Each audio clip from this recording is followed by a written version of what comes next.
And a good morning, Birds fans. We appreciate you tuning in, being here at the start of Birds 365. We got to start somewhere every day, right? We start right here, 8 a.m. Eastern. That's Eastern for those of you West Coast Bird fans who jump on the JAKIB Media YouTube channel and join the Mac and Mac guys. Jody McDonald, along with my partner, John McMullen, who looked like he got a little color out there at Birds Voluntary, although they had really good turnout, camp. Mr. McMullen, you got to invest in some sunblock there, buddy. You look a little red this morning. You know, I think that's the light. You know, I haven't seen the sun in 8 months. We weren't allowed to go to football games. So yeah, I'm gonna get burnt a little bit, but you know, you fight through it. It's not that big of a deal.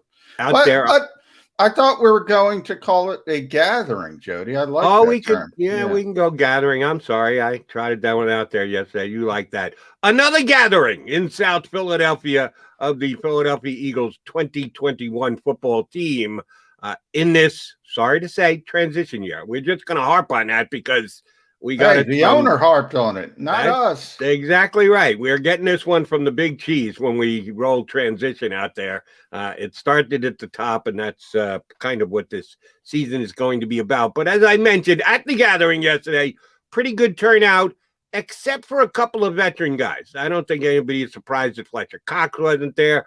Brandon Graham's already put his time in. Darius Slay, a no-show yesterday. This only year two of his Philadelphia Eagle tenure, and he hasn't been around as long as either Fletcher Cox or Brandon Graham. Was he conspicuous by his absence? I don't think so. He's an entrenched player. I don't think it's a concern. I mean, the one thing is, you know, Zach Ertz wasn't going to be there. Fletcher Cox and Brandon Graham have been here, so who knows? They might have had something to do. They talked to the media last week already. We haven't talked to Darius yet, so I don't think it's any indication of unhappiness. It's just he probably wants to stay back in Michigan and do some things with his family. And, you know, it's voluntary work. Voluntary means voluntary, as the union will tell you. And when you're a star player, voluntary does mean voluntary. Yeah, really voluntary. It actually is voluntary. So it's not a big deal. But I'll tell you what stands out. You know, I'm sitting there watching the cornerbacks without Darius Slay. Yeah. And then going through the rotations, and Avonte Maddox is number one, and you start to go, oh, this is shaky. Can you imagine if Darius sprained an ankle, forget about a serious injury, but wasn't able to go on a particular game day? Whew, is. You know, we had Jimmy Kempsky on yesterday. He did his sort of depth series of pieces for Philly Voice. There is no depth at the cornerback position on the Philadelphia Eagles right now. That is the one offseason move that I think all Eagle Nation is waiting on, the Eagles to add another cornerback or two. Don't know if they've got the cap room, even after June 1st, to be able to add two, but Eagles are still hoping that a potential starting cornerback is still out there. Because, yeah, we're talking about depth, and I think all the fans understand what depth is. It's a domino effect. When you add someone, they get slotted in, everybody moves down one slot thereafter, and that's how you build up your depth and get better at depth. Oh, yes, the Eagles need depth at quarterback, and sometimes when you're reaching for depth, let's say you're going to carry four cornerbacks. It's either going to be four or five. You're looking for that fourth guy, a better fourth guy who's going to push your fourth guy to your fifth spot. Oh, no, the Eagles need number two to be able to push down 2 to 3 and 3 to 4 and 4 to 5.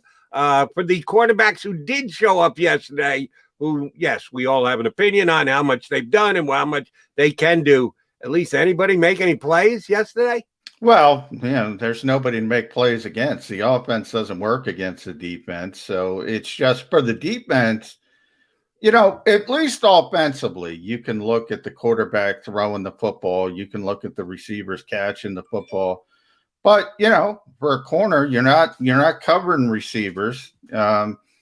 For defensive linemen, you're not going against offensive linemen and vice versa. So it truly is individual work. It truly is teaching and technique and fundamentals. So, no, I mean, you can't gain much from this type of atmosphere, especially on the defensive side of the football, especially at a place like corner where you probably need to figure some things out. And Jody, you mentioned 4. I mean, NFL teams in this era, they keep 6 corners because, teams play so much 11 personnel. There's 3 receivers on the field, 80% of the time for certain teams. You go even Arizona, they'll put 4 or 5 receivers on the field. So you need a ton of cornerbacks in the modern NFL. And the Eagles don't have a ton of cornerbacks. Now, I do think, Jonathan Gannon can cobble together some things. I think he proved that in Indianapolis. So I'm not as concerned, weirdly, about the back end. I think, when you start talking about the 4th, 5th, 6th corners, they're going to have some flaws. They have some flaws in every city. You can't have a superstar that deep on your roster. And I think he'll be good with those types, getting those guys to play maybe a little bit better than you expect. My concern is at the very top. The guys that really have to hold the fort down. They have to play all the time. They have to play against the top receivers in this league. And we've talked about it. Amari Cooper, CeeDee Lamb, Michael Gallup, Kenny Golladay, Terry McLaurin, so on and so on. And, the depth everywhere in this division, it's a concern. I will say that. Right. And week number 1 in the upcoming season would be the Atlanta Falcons, who may or may not have Julio Jones there. It's one of the reasons why I brought up Darius Slay. Slay was one of the Philadelphia Eagles who decided to go to social media and lobby for Julio Jones. He put out a tweet with Julio Jones Eagles and big googly eyes, like how good that would look, him in an Eagle uniform. Yeah, Darius, we can see through that. You just don't want to cover him week number 1 because if he stays in Atlanta, that will be your responsibility. You'll cover him in practice. That's not a problem. During the game, he could make you actually look pretty bad. You and I brought this up yesterday, the Eagles being involved. Anytime there's a big name out there, because of Howie Roseman's reputation, the Eagles' name is going to come up as a potential suitor for that player. It's got almost no chance of happening, right? Because of I would say most reason is that they just don't have the cap room, and creating the cap room would make it very difficult for them. Second reason would be they're okay with their wide receiver group. You can't be. When Julio Jones is available, he's going to go to the top of your list. Sorry, Devontae Smith fans, and you know how big a fan I am. Yes, he would even go above the number 10 pick in the draft this year because he's Julio Jones. But the Eagles have no wiggle room in here to get involved in any Julio Jones conversation, even if they do have extra first-round draft picks, if that's what the cost is going to be for Julio Jones, right? Yeah, man, I don't think that is going to be the cost because we always talk about circumstance and where we are. And unfortunately, because of his contract, the Falcons had to wait post-June 1st. So there's not a lot of teams with a lot of room. Everybody's budgeted. Everybody's come up with a plan already. So it limits what you can do from a trade perspective, not only for the Falcons, but teams that might look at him in other circumstances if it were a different part of the calendar and they had more money and they hadn't already declared their intentions at the position, so to speak. For the Eagles, look, yeah, I don't think it's a fit for a number of reasons. One is, and most notably, is the money issue and the fact that they just don't have the money. Now, you could always figure out a way. Howie Roseman has proven that. But then you talk about the transition where we started, Jody. Right. I mean, this team is known around the league. They've been saying this for 3 years now. We got to turn this roster over. So while I acknowledge how good Julio Jones is, he's also 32. He's also entering the last stage of his career at that particular position. Is this the timing to go after a player like that? I don't think it is, to be honest. Right. Doesn't necessarily make sense. Julio Jones should be, and again, I saw him on the Undefeated show or Undisputed show on Fox with Bayless and Sterling Sharp the other day, or Shannon Sharp. The fact that he wants to play for a winner, and that makes sense on two ends. he wants to try and get himself a Super Bowl ring, and yes, the teams that would be willing to take him on or should be willing to take him on at this point know full well they're going to have to take a cap hit somewhere down the road because you can write contracts, and Julio can play for a very reasonable number this year, as long as you convert a large signing bonus that he gets the money up front. Oh, all the players like that. Give me my money right away and let me get it. It's a guarantee when it's in my bank account. But then you need to create phony years on the back end of deals. And eventually you're never going to get to those years. And you're going to take a big cap hit when you move on from the player. So teams who would be willing to do that, you would think are teams that really honestly believe, yes, we've got a chance to win the Super Bowl this year. And Julio Jones is going to absolutely help us do just that. So we'll be willing to pay the piper at a later date for our Super Bowl chance this year. You can't make the argument for the Eagles being in that group this season.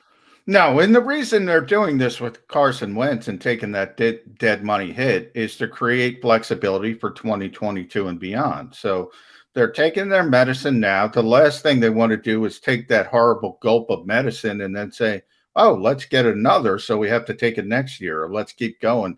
They want to correct that issue and the fact that, and I don't even know if that's the right term, Jody, because I think the Eagles did the right thing. When the championship window is open, you spend money, you go for it, you do these types of things to get you over the hump. The problem is they thought the championship window was open a little bit longer than it really was, and that's always a difficult decision. I mean, you know, that's one of the hardest things in sports, to serve those two masters, to kind of say, are we going to be honest with ourselves and we got to start going in a different direction, getting younger, getting more cost effective so we could do it again?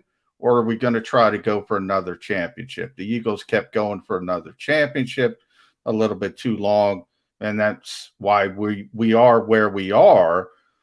On the other hand, I don't think fans want to trade in that Lombardi trophy. I think they're pretty happy with it. So I think they probably would have liked another. I'm pretty sure of that. So I can't really blame the organization for that, but I will blame them if they do this, because this will be a third year, Jody. This will be a third year. And by the way, I would have killed him for the Ryan Kerrigan contract if it wasn't the Ryan Kerrigan contract. If they had to pay him $5 million, right, I would have killed him. They paid him 1.36 under salary cap.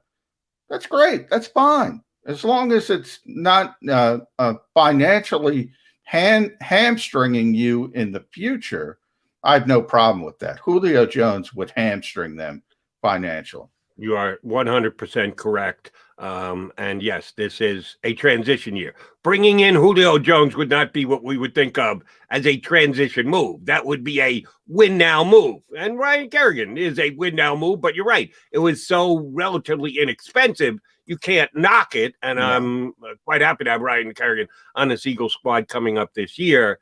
Yeah, if Howie Roseman needs to hear from somebody just to laser focus what he's doing during this offseason, which is still ongoing, he should probably call Ruben Amaro, because Ruben did the same thing. Just kept trying to stay with it. They stayed with it after their championship run. And yeah, it got him a whole bunch of playoff appearances, but never got him another World Series. And then they paid for it in 2012, 13, 14, 15, 16, 17, 18, 19, 20, and now in 2021. Because, yeah, sometimes it's pretty difficult to get out of that hole if you do go for it too long. But I digress. You mentioned Carson Wentz and the price that the Eagles are paying this year. Somebody did tweet me, I think it was over the weekend, on Sunday it was, because they know that I was one of those who jumped on the we need to move on from Carson Wentz. Yes, you were. You were one of the few, by the way. I'll give you credit for that. I like Carson Wentz, and I thought Carson Wentz, when you're right, you're right. When you're wrong, you're wrong. You got to step up and admit it. I was wrong about Carson Wentz. I thought he was going to have a good year. When the few dissenters started to pile on early in the season, which, by the way, yesterday, I watched the NFL Network when you and I are on the air. It's on in the background. The volume's down, so I don't really watch it, but I get to catch a little of Good Morning Football before you and I come on. So it's on when I get off the air. Do you know what they were re-airing yesterday? I hadn't changed the channel. Last year's Eagles-Redskins season opener. Ooh. And I had completely forgotten that the Eagles were up 17-0. Yeah, Dallas Goedert, 20-some-odd yard touchdown grab in the second quarter to put them up 17-0. They look great. They look great early. that game fell apart like you talk about a house of cards. And Carson Wentz was part of that. But that week, I didn't blame Carson Wentz. Come on, all right, he didn't do this in the second half. Well, he'll be fine. He's Carson Wentz. And it just kept getting worse and worse and worse. And at some point in the season, I had to say, it's not just the offensive line. It's not just Doug Peterson's play calling. It's not just the fact that the receiving core wasn't built up good enough during the offseason. It's Carson not being able to make plays and accurately throw the ball and make a big play in a big spot. So I had to admit that Carson Wentz wasn't playing like I thought Carson Wentz would. And, yeah, he got so bad, I say he needs to be replaced. I would have gone to Jalen Hurts at least a week before, if not 2 weeks before. So, yes, the Carson Wentz defenders, who I was one of for a period of time and got off that train, are still ticked off at me that I did get off the Carson train. But you got to call it the way you see it. So one of those guys decided to tweet me this weekend. They enclosed, and I forget what betting outlet it was. Could have been FanDuel. It could have been DraftKings. I don't remember who it was. But it was one of the major betting outlets posting odds for NFL Comeback Player of the Year. And one of the favorites already at this time is none other than Carson Wentz. And he tweeted me along the lines, you want to make some money, Jody, get back on that Carson bandwagon. Comeback Player of the Year this year, Carson Wentz. And I knew that it was just him pimping me and giving me a hard time and trolling. And I get it. And that's what Twitter's all about. And I read it and I roll my eyes and I move on. But it was a decent point. Here's the reason why Carson Wentz can actually win Comeback Player of the Year, John. Tell me if you agree or not. He was so friggin' bad last year. Yeah. He doesn't have to be all that good this year to be Comeback Player of the Year. Well, by the way, I don't even think he should be Comeback Player of the Year, no matter what he does, even if he's an All-Pro, simply because that award should be somebody coming back from an ACL tear like Nick Bosa or somebody of that nature. Somebody who's overcoming something, not playing poorly.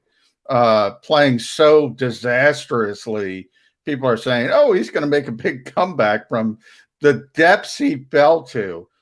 I don't even think he should be involved in that conversation. I know he will be, though, because it's a quarterback, and if he plays well, he will be at the top of that. So if you do win some money, that's probably a decent bet if you do want to win some money. But I don't even think he should be in the conversation. He benched himself, Jody. He benched himself. And the fact he's angry, I mean, this team gave him more rope than he deserved. Oh, yeah. On field, not, off the field, we can have a different discussion. Right. And I disagree with you about the comeback status.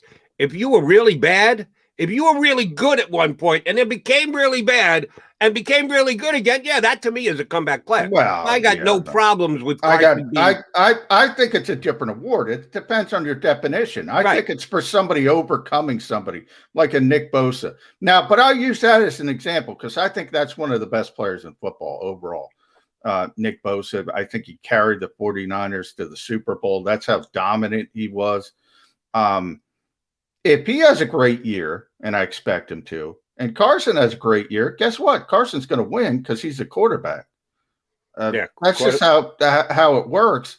And I think Nick Bosa is more of a comeback, but that's my definition. Right. Our definitions don't align because I actually think it's more comeback-ish. Love when we can create words here on Birds 365 to come back from lousy play than it is an injury. But again, they list them for you and you picked out the one that you think is going to happen, and good luck trying to make some money. All right, coming up next here on Birds 365, our buddy Chris Franklin from NJ.com is going to hop aboard. He, like our buddy Johnny Mack here, was down at the gathering that the Eagles had in South Philadelphia yesterday. We'll talk about what the Birds are showing. Not a lot, but at least a good majority of them are showing up for this offseason here in 2021. We appreciate you tuning in on this Wednesday get-together on Birds 365. If you missed any of today's show on the JAKIB Media channel, listen to the podcast on your way home. Available on YouTube, Apple, and Spotify.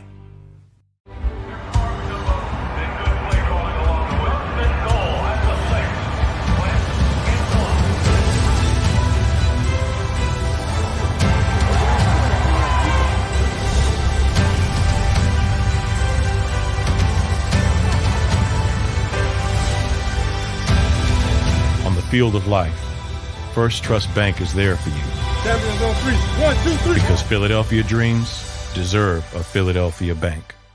The International Brotherhood of Electrical Workers, Local Union 98, is a proud sponsor of The Labor Show with J. Doc and Krause every Saturday night from 6 till 8 p.m. IBEW Local 98's highly trained and superbly skilled electricians are the best in the business, setting the highest safety standards in the electrical industry. So when you're planning your next industrial, commercial, or residential project, choose an IBEW Local 98 union contractor. Learn more at ibew98.org. The future waits for no one, so we refuse to wait for it. We're not just pilots and engineers, we are pioneers. Today, battles are waged in nanoseconds, and planes are piloted from the other side of the world. We turn night into day and fly missions into space. The future's not coming, it's already here. This is the future. Join us and be the future.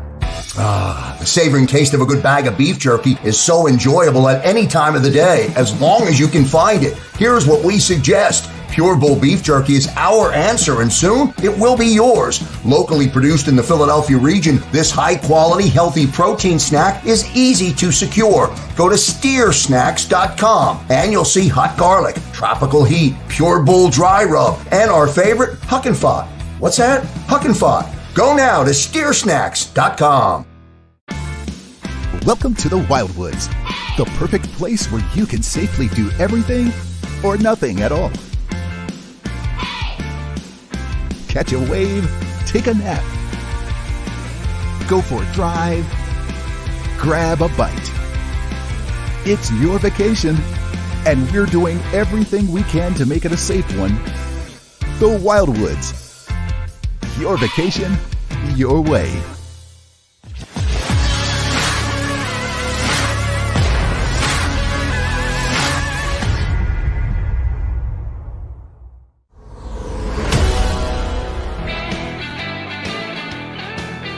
Appreciate you tuning in to Birds 365 with the Mac and Mac guys, John McMullen, Jody McDonald.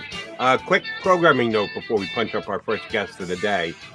Birds 365 is going to acknowledge the Memorial Day weekend. And again, please say a prayer for all our lost servicemen over all these years at some point during the weekend. We're going to be off on Friday and Monday. Nice long weekend for Birds 365. Next week, we'll get it going underway on Tuesday. We'll be here tomorrow, but just want to let you guys know ahead of time, no Birds 365 this upcoming Friday or the following Monday. But we're glad to be here right now, and we're glad to be joined by Chris Franklin from NJ.com, who spent quality time on the grass yesterday with John McMullen. Chris, thanks for hopping on board. How you doing, bud? Doing great, Jody, John. Thank you guys so much for having me on, man. It was nice to actually see football again. It was fun. Did we see football, though, Chris? We saw a remnant of football and jerseys. Yeah, I saw something flying around a couple times, but that's about it when it came to that. We got to see Devontae Smith play tetherball, which is interesting. I like the tetherball contraption. Who knew that? I know Nick Sirianni said he wanted to see some competition, but who knew they'd bring some schoolyards? I mean, they had rock, paper, scissors already. Right. I mean, you had a tetherball. Why not add that? Then hopscotch is next, probably. So who knows? And again, we know that these are not offense versus defense drills. They are what they are, and you take what you can out of them. I would think that one of the things you're trying to judge, and you guys limited time in front of those guys, is just attitude. Are the guys happy to be there? A couple of veterans didn't show, like Fletcher Cox, Brandon Graham, but everyone else was pretty much in the house. Did it seem like an upbeat attitude? Were the guys happy to be there and spending the quality time in the gathering, or okay, yeah, we kind of negotiated this with the union. We're supposed to be here, even though quote unquote it's voluntary. What'd you get as far as attitude while watching the guys do what they did?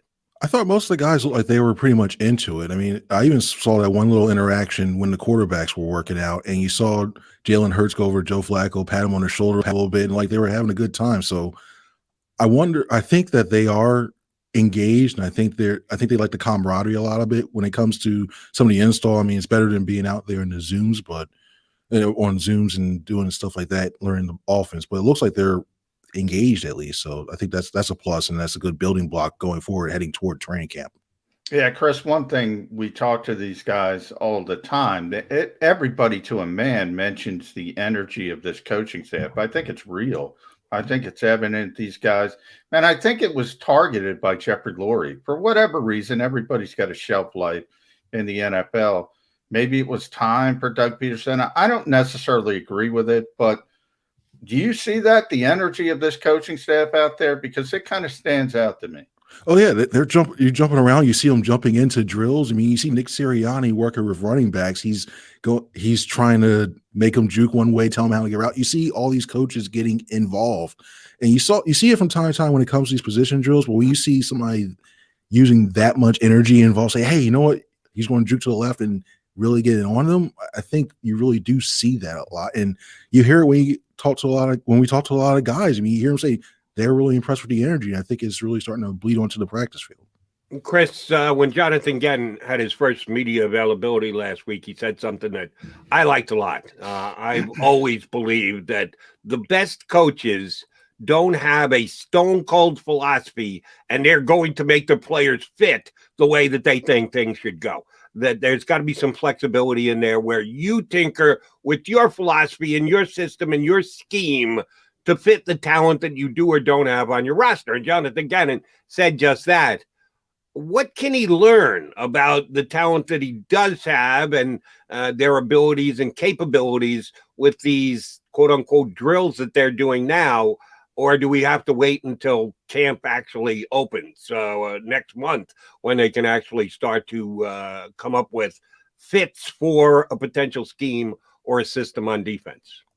Well, Hims is saying that it begins a far cry from the Chip Kelly years where you see what happened. But I think a lot of stuff, I don't think you won't really truly know. I think you see that 707 and 1111s because I think you build a lot of chemistry and you start to feel how guys play off of each other, and especially in the secondary where you start, if you know one guy's going to jump on one route or another one. So it's not so much that you can learn a little bit, but I think a lot of it's going to be relying on tape and just guys' physical talents to see if they have speed to play from certain position going from one to another. But it might be a little bit before you can see that. I mean, and even then when they finally install, it may take a couple games into the season to finally see these guys feel comfortable enough and then go for and be at the best of their ability. So I think that's where they're at right now with it.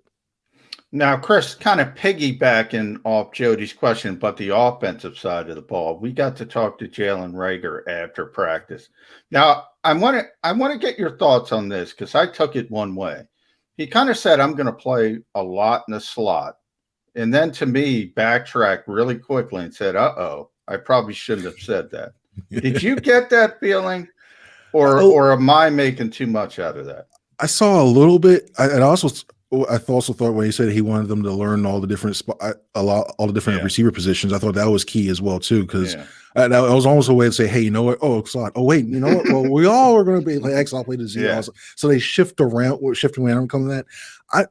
For him, I think the slot's not a bad spot for him to be at. I think he's going to be there a lot. I really do. And using his speed, everybody knows his speed, and if they use a lot of these quick screens and the balls get swung out to him quickly in the slot, that fits perfectly for him. He's got the speed, he's got the agility to use. So if he's in the slot a lot, I think that benefits him a little bit more. And you have Smith, who's able to get off the line and use his quickness and his abilities to break press coverages. So I think that's forever. I think it helps Smith, and I think it helps Reagor.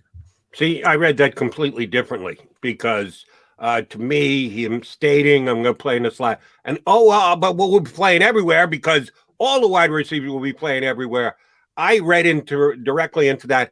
Oh, wait a minute. In the slot, I've got to compete against Greg Ward, the leading Eagle receiver last year, the top touchdown receiver for the Eagles last year. Whereas outside, I'll be competing with J.J. Arcega-Whiteside. So, okay, maybe I better skim that back a little bit for my own good so that everyone knows what perspective I'm looking at this upcoming season. And now, Reagor's going to play where Reagor's going to play, and he's a former first-round draft pick. So if that is a good position for him, he's going to get a lot of slot time, which is exactly the way Nick Sirianni and Shane Steichen should be looking at going into this season.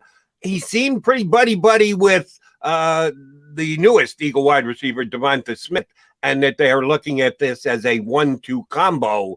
Is Jalen Hurts in sync with that? Is it these three young guys coming together to make it a prolific passing game?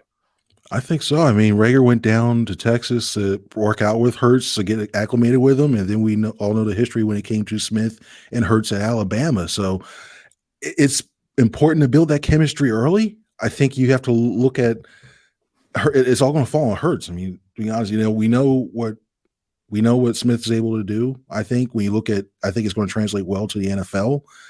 And if Hurts is able to build upon his passing abilities, his foot looks.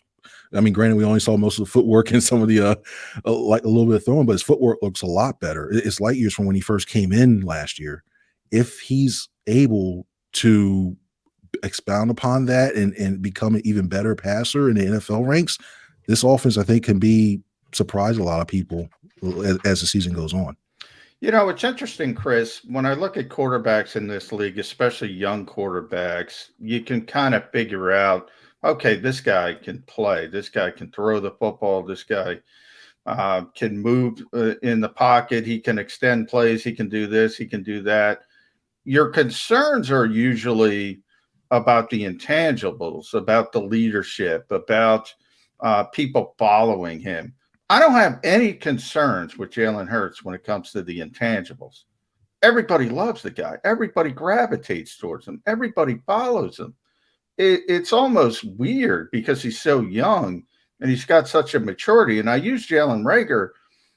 That's probably the perfect example. They're both 22 years old. And Jalen uses that term rat poison for social media and just stays away from it. And Jalen has had an issue, which we talked to him about Jalen Reagor. I'm talking about two Jalens. Sometimes he combats people on Twitter. You shouldn't do that. I mean, it's affected him. You can see it. Hopefully he's learned from it. Hopefully he'll leave it in the past. But getting back to Jalen Hurts, it's amazing. Like, I have no concerns over the intangible stuff. It's just the on-field stuff. Can he be accurate enough at the NFL level? I think he can develop into that over time. And I think he also had a small sample size. We saw him get significant snaps against against opposing first team's defense in those 4 games. And I did a story back last year at one point, looking back at it, and you see the first 4 games were comparable to Russell Wilson, the way in the amount of yards, when it came to the amount of touchdowns, and even the interceptions. So the more experience I think he gets seeing these defenses in live action, it can get better. I think the only thing I'm a little worried about is his deep ball. That's if they go more and more vertical, I think, and if he's developed that and fixed that, I think he'll be okay. I mentioned this earlier, his footwork was he was throwing off his back foot a lot when he first got in, and that really concerned me, but he looks like he's got that down. So if this offensive line can protect him, if he feels comfortable, we know his ability to run outside the pocket. If he's able to step into the ball and throw it downfield and find those throwing lanes, because he's not the biggest guy. So if he can find those throwing lanes, I think he could develop into a quarterback that I'm not going to say, I don't think he's top 10-ish right now, but I think he could develop into like a top 12, top 13 type of guy. And with the offensive pieces around him, I think that's all you need for the moment. Chris, let me tell you a comparable story to something you guys dealt with yesterday that I dealt with, more than a decade ago, that is much like the Eagles situation now. John just told me before the show started, damn, Joe Flacco can still throw the football, that he's still got a solid arm on him. He might not be the quarterback that won the Super Bowl years ago, but damn, he can still spin it. I remember being at Jet camp years ago, and the Jets were grooming their young quarterback, Chad Pennington, to take over and be their guy. And Vinny Testaverde was still on the roster. And Vinny could just throw it. He had one of the best arms I've ever seen live, just purely off the ear, cock it, 30 yards on a line.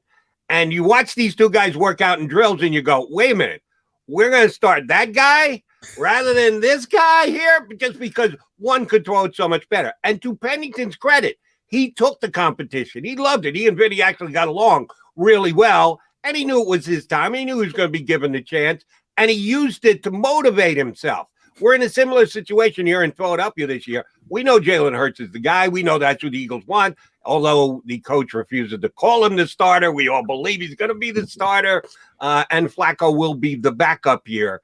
Can Hurts take the kind of pressure, it's just a visual thing, that you do in practice from a guy, a strong-armed veteran backup? Can he take that and use that? I think so. And I think it's also the ability, his leg ability helps the offense a lot more. I mean, you see the arm, you see Flacco's arm, and there's no thing, it's strong. He was putting some things on his zips, like flat footy yesterday. I was like, okay, yeah, this guy can still play a little bit. But even if Hurts doesn't have that strong of an arm as Flacco, he can do so many other things well. I mean, his threat of running just opens up this offense completely.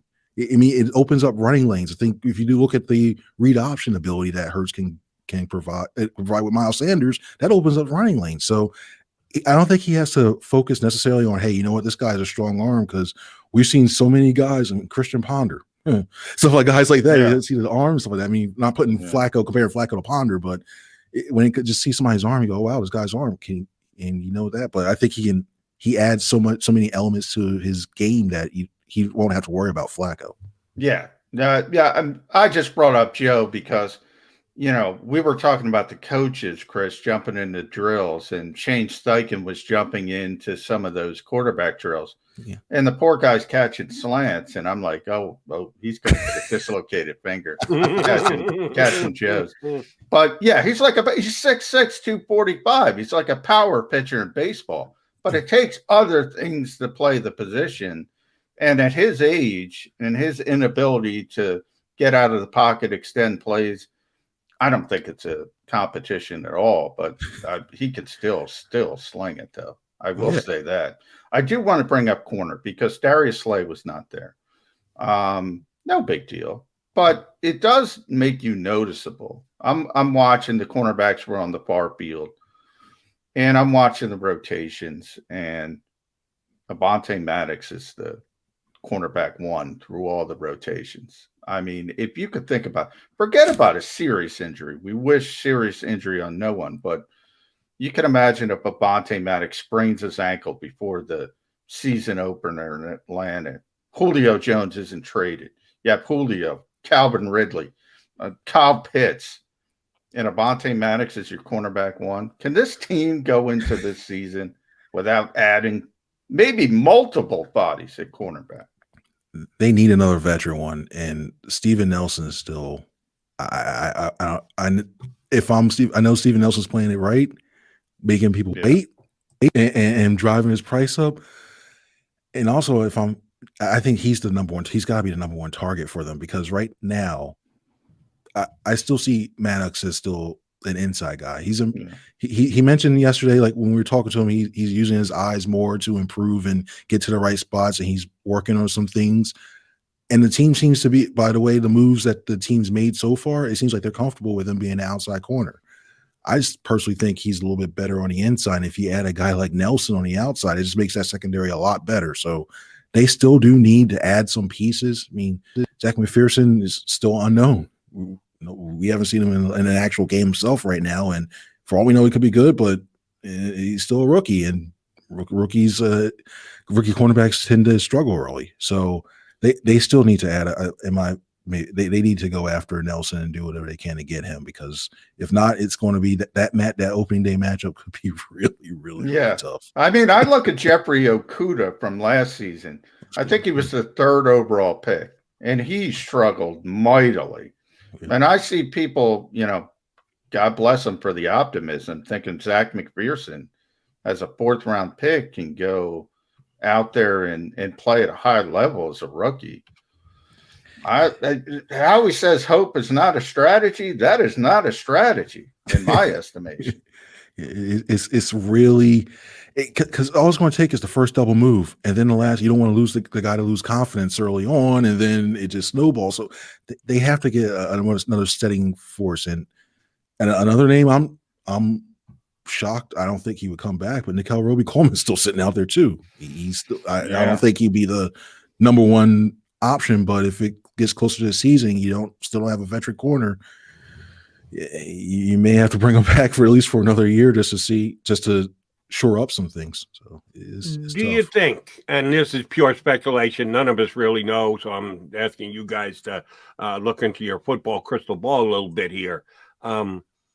We're going to continue to debate how much input the coaching staff, mostly the head coach, is going to have on who's going to play. We know that the general manager is going to be in consultation with who's going to be active, who's going to be on the roster on any given Sunday. But when the game is ongoing, you're hoping that the coaching staff is making the decision as to who's going to play. We don't know that yet with the relationship between Nick Sirianni and Howie Roseman.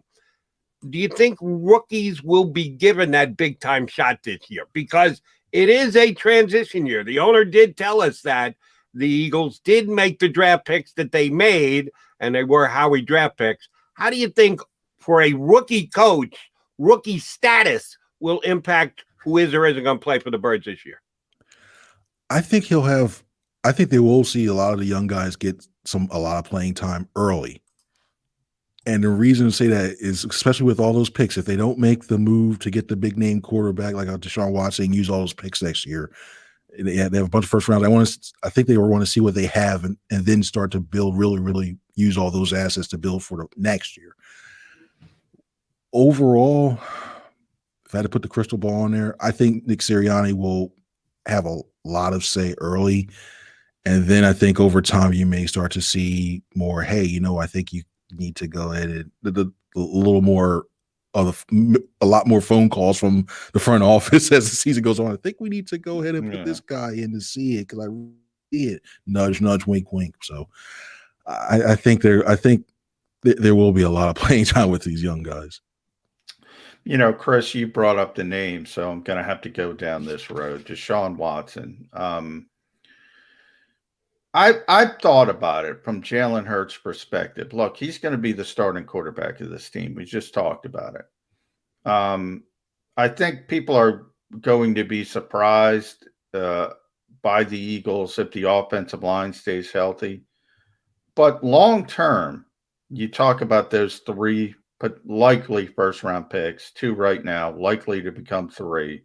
All the money they're going to have by taking the harsh medicine on the Carson Wentz contract, they can go get any quarterback they want next offseason.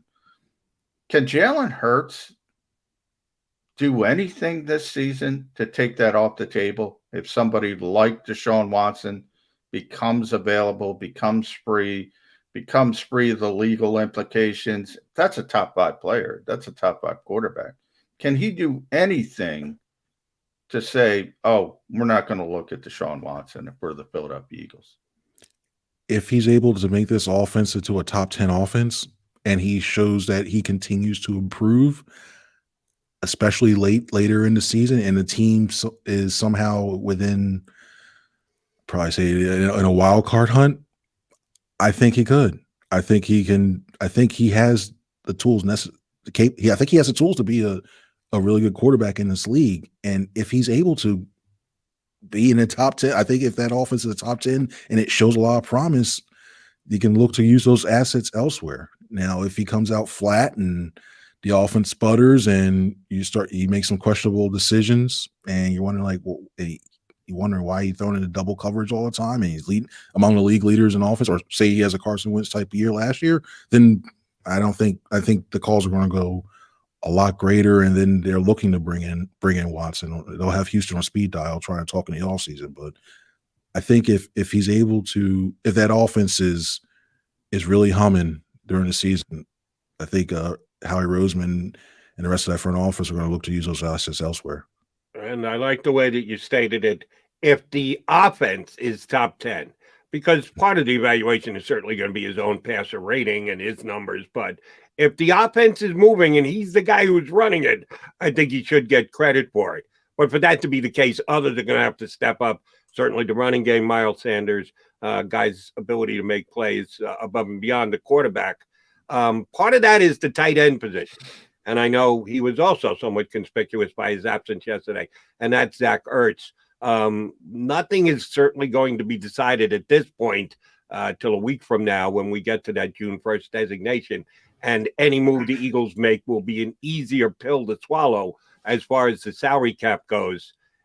Did anyone mention Zach Ertz yesterday? Is he just a out of sight, out of mind guy? Or do you think there is the chance that the Eagles will still say, well, Zach, we're going to have a camp, and then the word mandatory will be attached, and you will be expected to show up even if you're not happy about it? Was anyone contemplating Zach Ertz yesterday? No, I think everybody was trying to figure out, see if Jack Stoll was going to be was a good backup ready to go. And it was weird. To be honest, it was weird not to see him out there. Everybody knew the situation, but it was just different. So many years you look and feel, hey, there's 86 right there. But I think it mandatory. I think he still sits out even if it's mandatory. I think the time is. I think he really is done in Philadelphia. And the only way I probably see him coming back is if no team whatsoever decides to offer anything to the Eagles. And I think even if Zach went out and talked, say, hey, you know what, we try to work these deals out, and he comes back and the Eagles will make like, hey, we're sorry, this happened, but I don't foresee that happen. I really think he played his last snap here in Philadelphia. Chris, I think the biggest competition for this team when training camp starts, and by the way, that's official, it's going to be July 27th. League is doing a whole league-wide thing, so just about everybody is starting on the same day. But it's going to be left tackle. It's going to be Jordan Mailata. It's going to be Andre Dillard. I know the fans want Jordan to have the job. I know the fans don't like Andre Dillard. I get heat for saying he's not the worst person in the world on a daily basis. How do you see that shaping up? Jordan has tremendous physical ability, but he's still raw. He's still, even though this will be his fourth year in, he was starting from ground zero. Is Andre Dillard going to be the left tackle of this team, or Jordan Mailata? I think Jordan Mailata is, and I say it for one main factor. Both are athletic, both can get out in space, and both are developing their technique. But I think the one thing that Mailata has that Dillard doesn't have is that nastiness you need in an offensive lineman. If you're going to be the left tackle, the guy that's tasked with protecting the quarterback's blind side, you need to have that nastiness, that edge that stops you from, let's say, hey, you know what? I'm not going to let you go by. I'm not going to let you beat me. I'm going to take the fight to you. And I saw that a lot more in Mailata than when Dillard was in there. And not to say that Dillard doesn't have that heart, but I see Mailata, it just seems like he has that extra intangible to when it comes to playing that left tackle spot. And if the Eagles can somehow get, I don't think Dillard, I think if that happens, they have to move Dillard in some way, because I don't think we saw what happened when Dillard went to the right tackle spot, and that was kind of, so you're going to have to move him. And there's value in left tackle, and maybe he goes somewhere else and he redevelops his career and it flourishes again. But I'd probably give the edge to Mailata right now. Maybe that's how you get a cornerback. People don't think about the trade market. Flip a left tackle for a cornerback. And left tackle has a lot of value too. Yeah. So that's a good way to bring him in. Good point. Well, the Eagles can put themselves in the best position by both of those guys playing well in the preseason, and the decision coming down, if they're going to wait till then, my guess would be it would be late in the preseason, right before the season starts. But the other team's going to want to do it earlier to get them up to speed. We'll have to see how that shakes out. I need your opinion on the aggressiveness of this Eagles defense. This is something John and I have discussed previously on the show. I've been in town watching the Birds longer than either of you two guys. I think I know what Eagle fans like to see. On the defense side of the ball, they want aggression.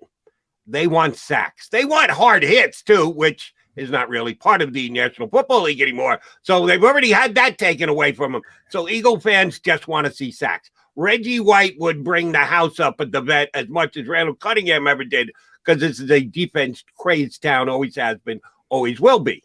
That's why I like the Ryan Kerrigan signing, because I do believe he will get sacks, and it will get the hometown crowd excited on days that the Eagles are playing down in South Philly. The way the defensive coordinator is going to deploy his players certainly fits into that. Johnny Mack was a bigger Schwartz fan than I was. I thought he was a good defensive coordinator. John thought he was better than good, top guy, and one of the top guys in the league. I don't want to speak for Johnny. He can speak for himself in a second, but he's a bigger Schwartz fan than I was, because I'm not sure he was as aggressive as I wanted to see or I thought Eagle fans wanted to see. Is Gannon going to be aggressive? Is he going to be a bring the house guy, blitz on most obvious downs, bring it from everywhere, corner, safety, linebackers, and the like? How do you think his defense is going to play on 3rd and long? He said he likes to mix them up, but I really like it. If he's from the true Zimmer school of defense, I'm really excited to see how he uses that double A gap blitz and how the 2 linebackers coming up the middle and threatening to go, and because it just creates so much chaos for the center and the quarterback, whoever's signing those offensive line protections, because if you're quarterback, you're looking like, okay, I have to worry about these 2 linebackers coming up the quickest way possible up the middle. And then, oh yeah, since that they're coming up that way and the line adjusts, then you have the defensive ends. You have Brandon Graham, Josh Sweat, Derek Barnett, or Ryan Kerrigan coming from the outside.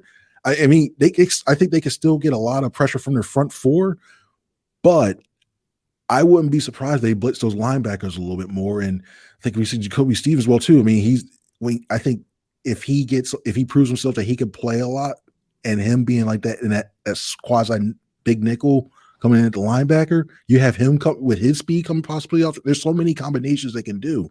So I think Gannon definitely will be aggressive.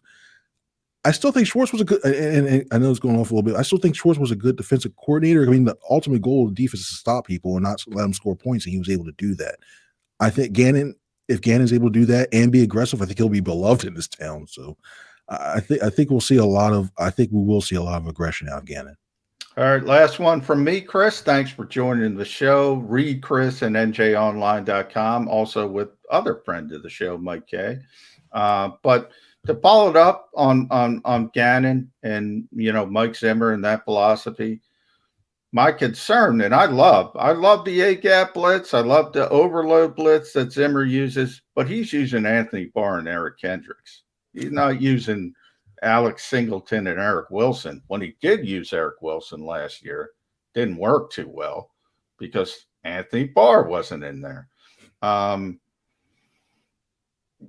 Aggression can work both ways. And the one thing is, if you blitz and you don't get there, all of a sudden that back end with no cornerbacks is left open. So from Jody's perspective, from my perspective, I think we're going to see more cover 2 and cover 3 than anything from Jonathan Gannon. You can see that, but also when it comes to this, I think a lot of these guys being more speed guys, unders guys, and fast guys, I think he can compensate sometimes. So if you still run a cover 2 and on the back end and protect the safeties protected and go man on the outside. I think you can still.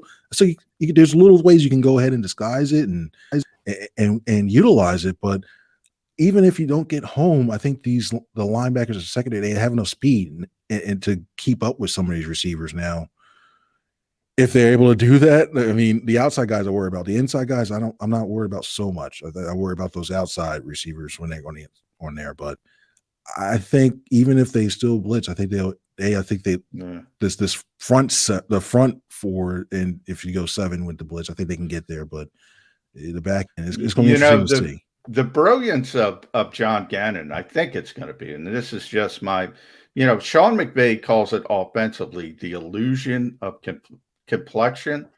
I think defensively it's going to be the illusion of aggression. He's actually going to be less aggressive, but fans are going to think he's more aggressive because he's going to show those A-gap and overload looks, whereas Jim didn't. But I think on the back end, he's going to be really, really safe about it. But that's just my prediction. We'll certainly see how it plays out. All right, Chris, let's finish here.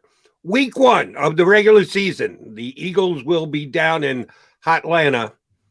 Julio Jones will be in Falcon black and red, Eagle white and green, or somewhere else in the National Football League come week 1 with another squad. I think it'll be Patriot blue. Personally, Okay. I think I like it. The Patriots turn their roster upside down during this offseason. Why not add a Julio Jones while you're at it? That would make a lot of sense. Chris, great stuff. Appreciate you coming on board. We'll have you on again. Thanks, buddy. Thanks, guys. Thank you guys so much. A lot of fun. Appreciate it. Have a great Memorial Day weekend. We are the Mac and Mac guys here on Birds 365. We'll come back, set up hour number 2 of the show, which will include an appearance from Mike Garafolo, Philly guy from the NFL Network. He'll join us a little later here on Birds 365. If you missed any of today's show on the JAKIB Media channel, listen to the podcast on your way home. Available on YouTube, Apple, and Spotify.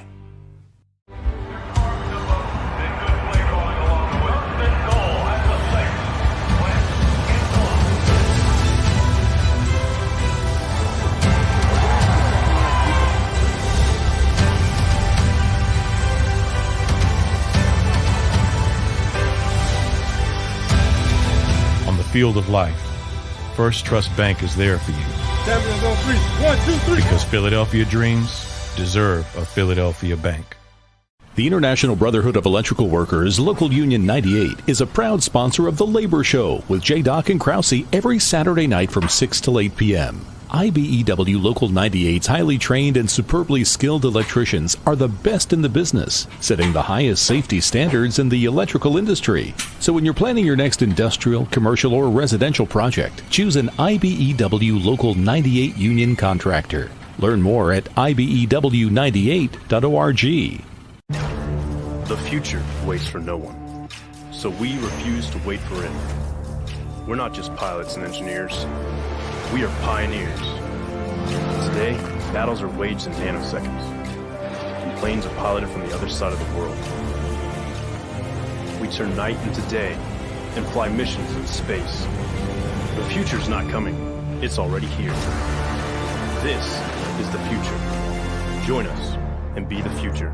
The savoring taste of a good bag of beef jerky is so enjoyable at any time of the day, as long as you can find it. Here's what we suggest. Pure Bull Beef Jerky is our answer, and soon it will be yours. Locally produced in the Philadelphia region, this high-quality, healthy protein snack is easy to secure. Go to steersnacks.com, and you'll see hot garlic, tropical heat, Pure Bull dry rub, and our favorite, Huck and Fod. What's that? Huck and Fod. Go now to steersnacks.com. Welcome to the Wildwoods, the perfect place where you can safely do everything or nothing at all. Catch a wave, take a nap, go for a drive, grab a bite. It's your vacation, and we're doing everything we can to make it a safe one. The Wildwoods. Your vacation, your way.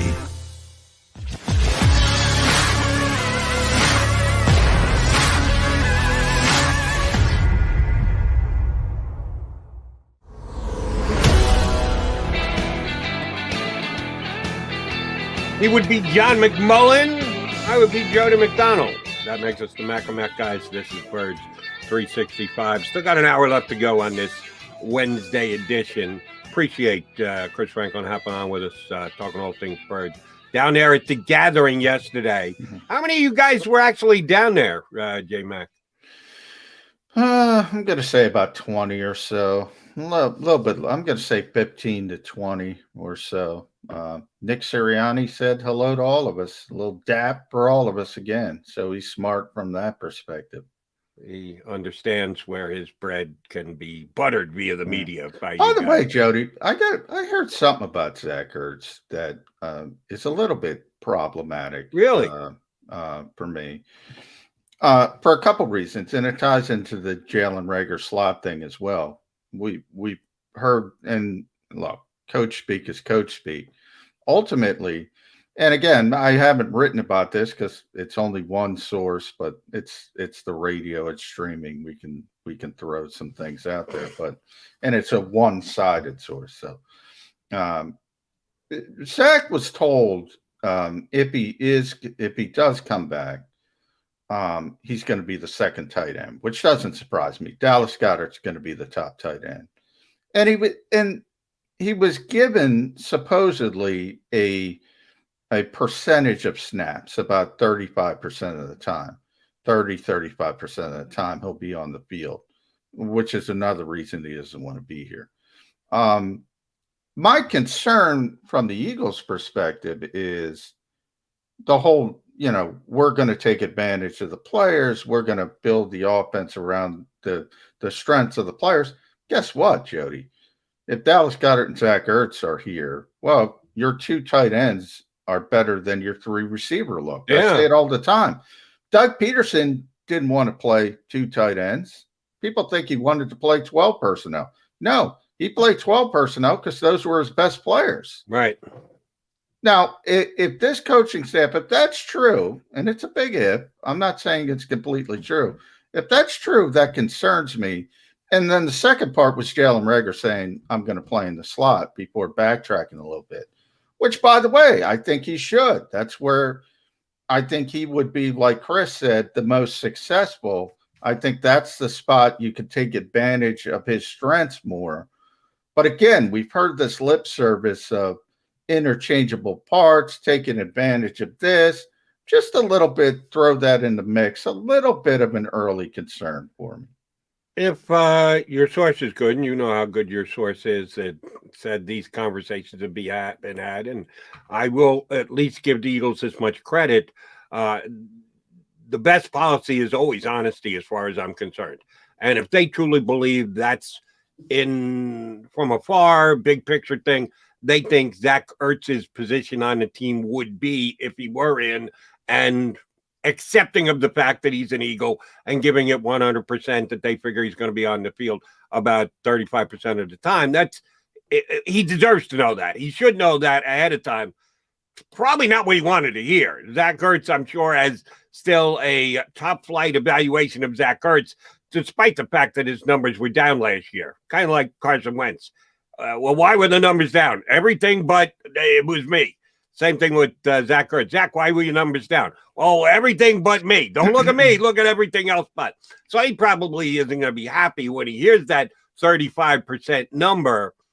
Is he going to do better than that elsewhere? If he is either traded or is released and then signs a free agent contract, is he still a 65, 70% of the time on the field snaps kind of guy?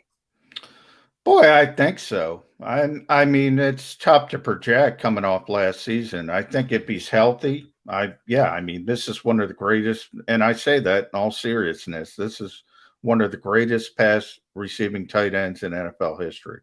I think he's savvy enough and smart enough to be a tight end 1 in this league, especially because there's so few real old school tight ends. So the fact that he's not a great blocker, he's never been a great blocker, I think you get over that pretty quickly. I think everybody around the league knows their tight ends aren't going to be great blockers. So, I think he's going to play a lot. Depends. We'll see where he ultimately ends up. I don't think it's going to be here. That's pretty consistent. Everybody's been pretty consistent. I think he's moved on. I do find the number, that's my biggest concern. I find it hard to believe the coaching staff said you're going to play 30. They don't know. No coaching staff. So I find it hard to believe that they would throw out that number. That's one of my concerns. But it is a little bit weird when you add it into Jalen Reagor's comments of, I think there's been this narrative that Doug Peterson is very stuck in his ways and that this coaching staff is young and innovative and different, and they're just going to look at what they have. And I got to tell you, Jody, at the end of the day, they're going to be like every other coaching staff. And by the way, that's not a bad thing. They're going to say, this guy does this well, this guy does this well, this guy's playing here, this guy's playing here. I believe that from day one. I continue to believe it. 2 things. Number one, your source, and I know you're not going to reveal your source here or anywhere else for that matter.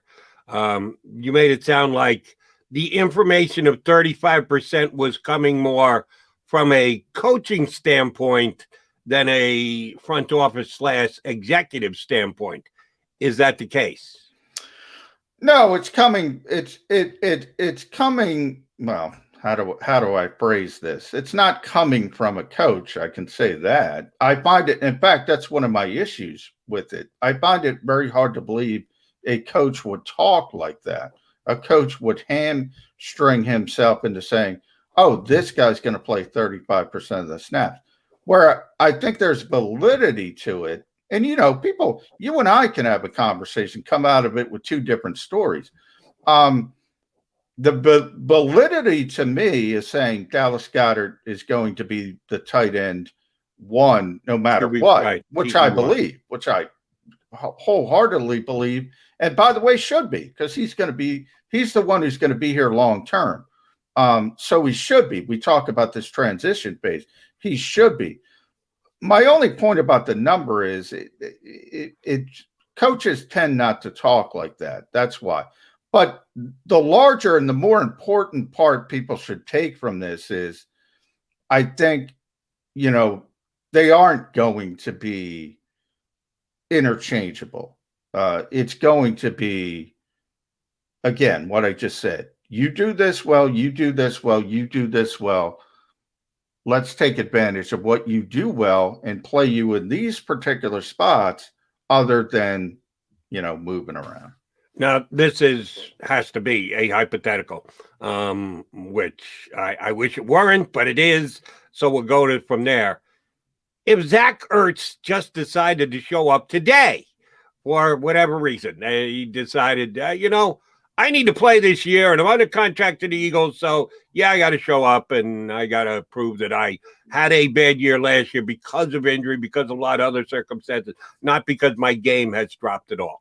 If that were to happen, isn't the mantra of the head coach competition makes everybody better? Isn't that one of his basic tenets? It's competition, so there should be a competition for tight end one, should there not? No, there shouldn't be. Why not? There isn't. It's all about competition. You and I have been talking about this. Tell me the head coach is lying to us already. He's only been here a couple months. He's already lying. I don't think it's a lie as much as a crock of but look, there is coach speak. We all know there's coach speak, and some people are better at obfuscating the coach speak, and I think Nick is better at that than, say, Doug Peterson. But yeah, for these people who believe that the 53rd man on the roster, Willie Howard, who just got signed yesterday, has a chance to beat out Fletcher Cox. Look, I got some real estate in Brooklyn to sell you. So that's very true. But Willie Howard, Fletcher Cox, Zach Ertz, Dallas Goedert, there's a little difference between those two combinations. And I don't know. I heard it somewhere. Oh, it might have been right here on Birds 365 within the last 10 minutes. One of the greatest pass-catching tight ends in the history of the National Football League, Zach Ertz. Are you telling me he couldn't beat Dallas Goedert out? But you also heard life isn't in a vacuum, and it's not in a vacuum.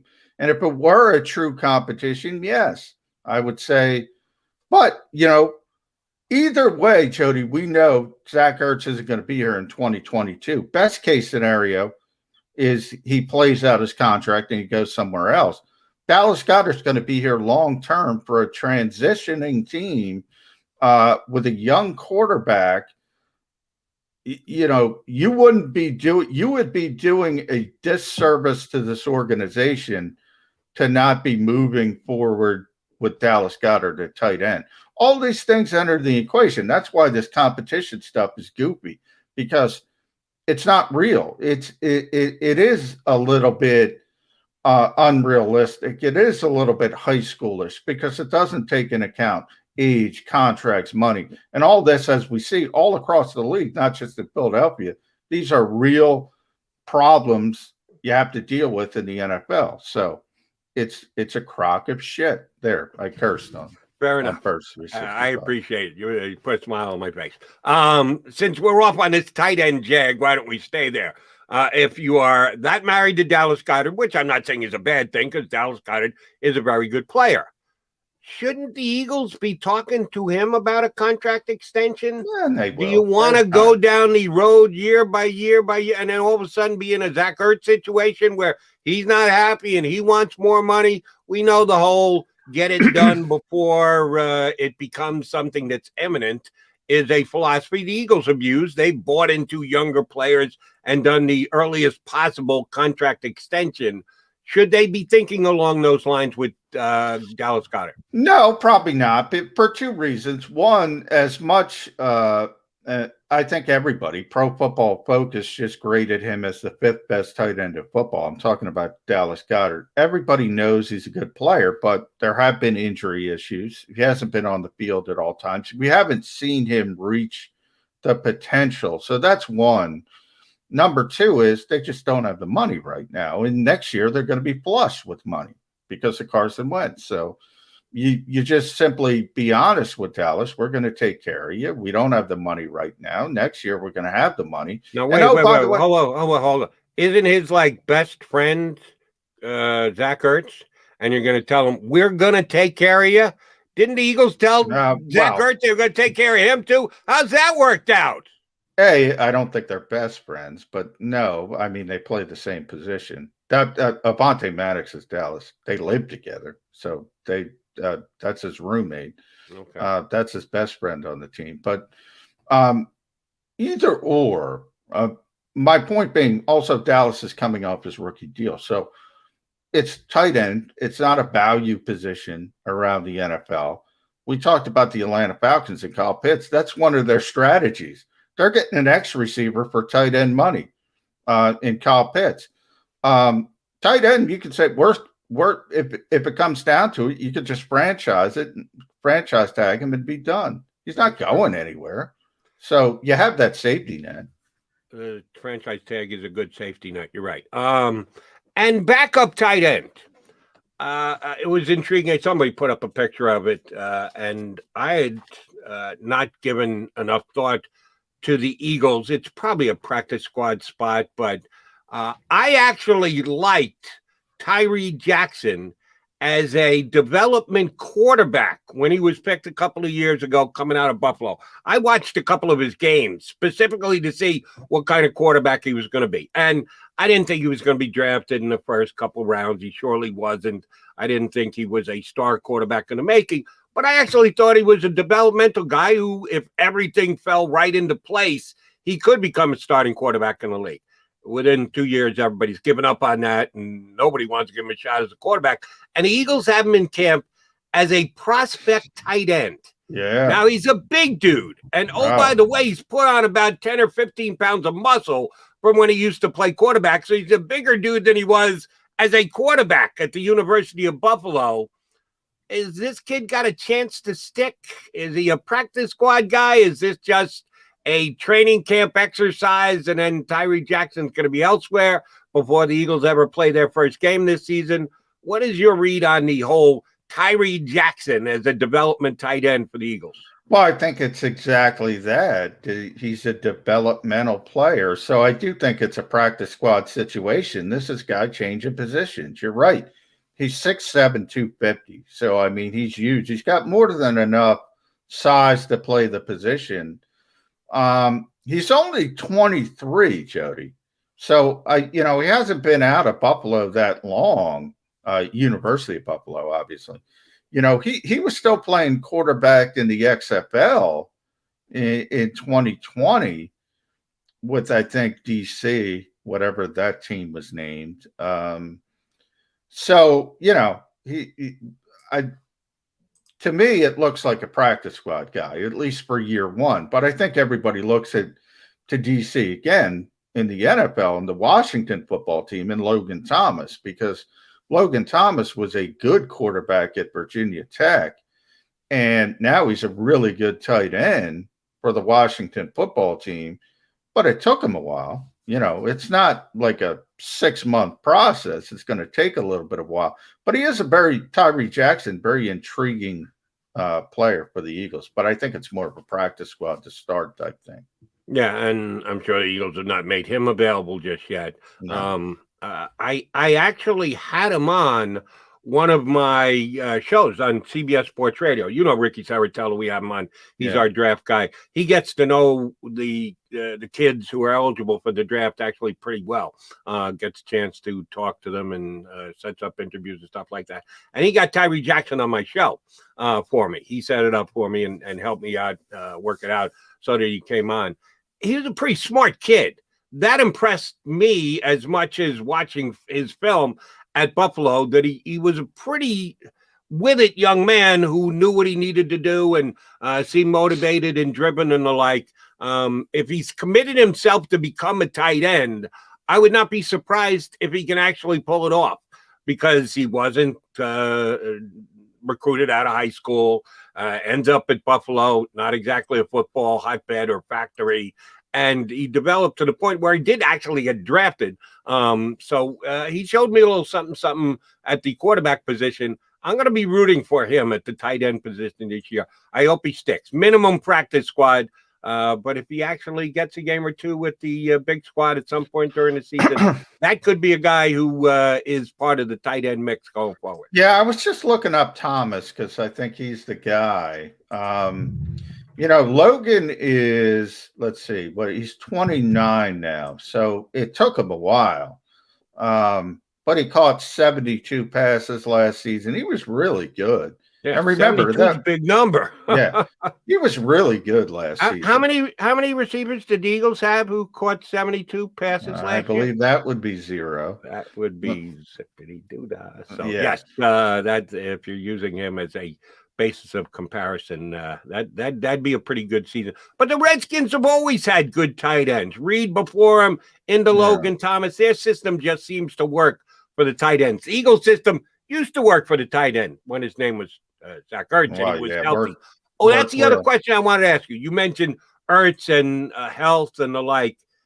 How do we know if Zach Ertz is healthy? He's not going to show up for any of these camps. The Eagles are going to have conversations with other teams to try and trade him.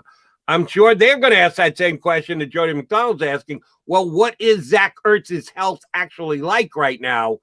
Do you think he'll go and make himself available to teams if they want to see him? Is Zach doing any video stuff, getting his workouts on videotape that can be sent to other teams? How the hell do we know how healthy this guy is?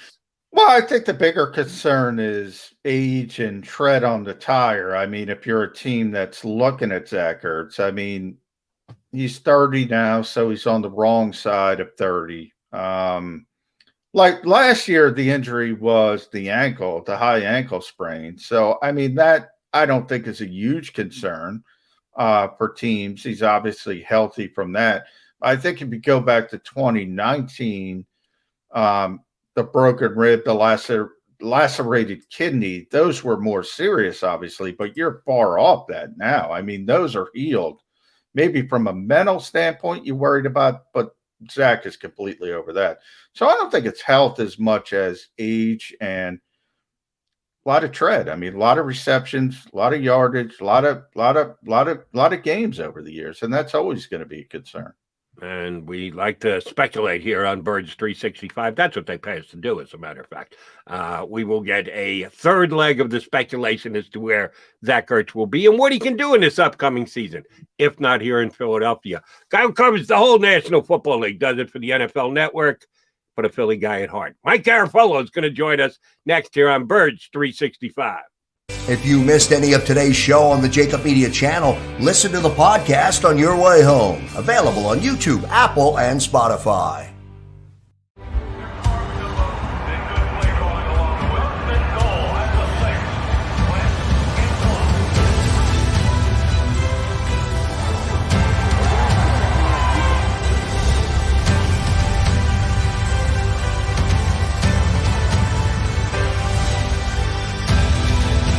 Field of life, First Trust Bank is there for you. 7 on 3. 1, 2, 3. Because Philadelphia dreams deserve a Philadelphia bank. The International Brotherhood of Electrical Workers, Local Union 98, is a proud sponsor of The Labor Show with J. Doc and Krause every Saturday night from 6 till 8 p.m. IBEW Local 98's highly trained and superbly skilled electricians are the best in the business, setting the highest safety standards in the electrical industry. So when you're planning your next industrial, commercial, or residential project, choose an IBEW Local 98 union contractor. Learn more at ibew98.org. The future waits for no one, so we refuse to wait for it. We're not just pilots and engineers. We are pioneers. Today, battles are waged in nanoseconds, and planes are piloted from the other side of the world. We turn night into day and fly missions into space. The future's not coming. It's already here. This is the future. Join us and be the future. The savoring taste of a good bag of beef jerky is so enjoyable at any time of the day, as long as you can find it. Here's what we suggest. Pure Bull Beef Jerky is our answer, and soon it will be yours. Locally produced in the Philadelphia region, this high-quality, healthy protein snack is easy to secure. Go to steersnacks.com, and you'll see hot garlic, tropical heat, Pure Bull dry rub, and our favorite, Huck and Fod. What's that? Huck and Fod. Go now to steersnacks.com. Welcome to the Wildwoods, the perfect place where you can safely do everything or nothing at all. Catch a wave, take a nap, go for a drive, grab a bite. It's your vacation, and we're doing everything we can to make it a safe one. The Wildwoods. Your vacation, your way.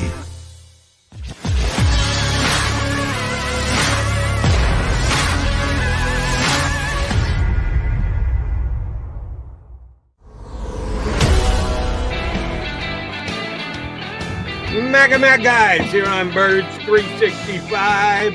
We've got you for another 40 minutes today, and we'll be here tomorrow as well, and then long weekend, Memorial Day weekend. Birds 365 will be off on both Friday and Monday, and then we'll be right back at it next week. Looking forward to the next 20 minutes or so, because we've got a great guest on the line. He's one of the best reporters in the National Football League, and yes, I know for a fact he's a Philly guy, so we'll talk both Birds and the entire NFL with Mike Garafolo from the NFL Network, who is well suited to be on the show because he, like the two hosts, are follically challenged, and he's got a goatee. The only problem is he's young enough that his is still dark, whereas Johnny and I are Snow White, but we'll take him just the same. How you been, Garafolo? I got a little patch right here that keeps growing right here, so I'm getting there. You're getting there, Mike. It's good to have you on. I think we have to start NFL talk right now in this league. Aaron Rodgers, and we'll get to Julio Jones. But I do want to take you down the Aaron Rodgers path because it's so interesting. And obviously, he was on SportsCenter. Everybody saw the clip, and Kenny Mayne was able to get him. But your perspective and how Aaron is handling this situation and his dislike for the organization. Let's be honest. That's where we are with the GM and the president. Yeah, I mean, listen, those are two different things to me. One, I think he's handling it terribly. And I hate to do the whole source guessing thing, but I mean, it's pretty clear that, his camp has let it be known what's going on there. So they've had a hand in it to the reporting to this point. So that's number one. Number two, I do understand his point, though. Certain quarterbacks, here's what I always find funny. Sometimes you'll hear a story about a quarterback having input into personnel, and it's portrayed as a negative, right? And then sometimes you hear it and it's portrayed as a positive, right? Like sometimes it's, Carson Wentz, it was portrayed as a negative, that he wanted certain things and he wanted to have input in these kinds of things. And then it's, Russell Wilson, kind of the same thing in Seattle, where they're not protecting me well enough. Well, they should listen to Russell a little bit more. And then, Aaron Rodgers wants targets and wants things around him because he knows that his days in the NFL are dwindling here. And they draft his replacement in the first round, which I know he said, by the way, it had nothing to do with the drafting of Jordan. That's not true. Yeah. What he meant was it's not personal to Jordan. Like, I've got nothing against him. I like him. But the actual drafting of Jordan Love, yes, that rankled him because he's saying we could have used that pick to get us a receiver in a deep draft and stuff to help us. So I do think he's not handling it extremely well, but I do understand his points and his concerns on this one. And, oh, by the way, Packers practice yesterday, voluntary gathering. The top 5 wide receivers did not show. And they're saying it might just be a coincidence that that's the case. Come on, they're standing by their guy. They're going to eventually show, but they're standing by their guy for now, and they all decide to not show up on the same day. That is far from a coincidence. They're standing by their guy because they know where their bread is buttered, and they also know what happens in Aaron Rodgers' mind when he turns you off. When he doesn't turn you back on. Okay, I don't want to get into the guy's personal life too much, but you know what that situation is. Yeah. But as a whole, you bring up Russell Wilson, Mike.